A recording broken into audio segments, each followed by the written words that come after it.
Jerusalem സ്ത്രീകൾ. യേശുക്രിസ്തുവിനെ ക്രൂശിക്കാൻ കൊണ്ടുപോകുന്ന സമയത്ത് വഴിയരികിൽ നിന്ന് കരഞ്ഞവരാണ് ജെറുസലേം സ്ത്രീകൾ.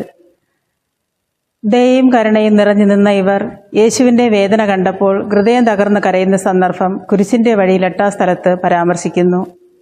ഒരു നിരപരാധിയെ പീഡിപ്പിക്കുന്നത് കണ്ടപ്പോൾ ഇവരിൽ മനുഷ്യസ്നേഹത്തിൻ്റെയും സഹതാപത്തിൻ്റെയും അടയാളമായി കണ്ണുനീർ മാറുന്നു. മറ്റുള്ളവരുടെ വേദനകൾ കാണുമ്പോൾ മനസ്സലിയുകയും അവരുടെ സങ്കടങ്ങളിൽ പങ്കുചേരുകയും അവരോട് സഹതാപം കാണിക്കുകയും ചെയ്യുമ്പോൾ നാം ജെറുസലേം സ്ത്രീകളെപ്പോലെ ആയിത്തീരുന്നു. അവരിൽ കരുണയും ദയയും നിറഞ്ഞ ഹൃദയമുണ്ടായിരുന്നു. നിരപരാധിയുടെ വേദന കണ്ടുള്ള സഹതാപം ഉണ്ടായിരുന്നു. മനുഷ്യനോടുള്ള സ്നേഹം ഉണ്ടായിരുന്നു. ആയതിനാലാണ് അവർ യേശുവിൻ്റെ വേദന കണ്ട് കരഞ്ഞ് വിലപിച്ചത്. നോമ്പുകാലത്ത് ജെറുസലേം സ്ത്രീകളെപ്പോലെയാണോ നാം എന്ന് സ്വയം ആത്മപരിശോധന ചെയ്യാം. നമ്മുടെ ഹൃദയ പരിവർത്തനത്തിന് വേണ്ടിയുള്ള നിമിഷങ്ങളാക്കി ഈ നോമ്പുകാലം നമുക്ക് മാറ്റാൻ ശ്രമിക്കാം.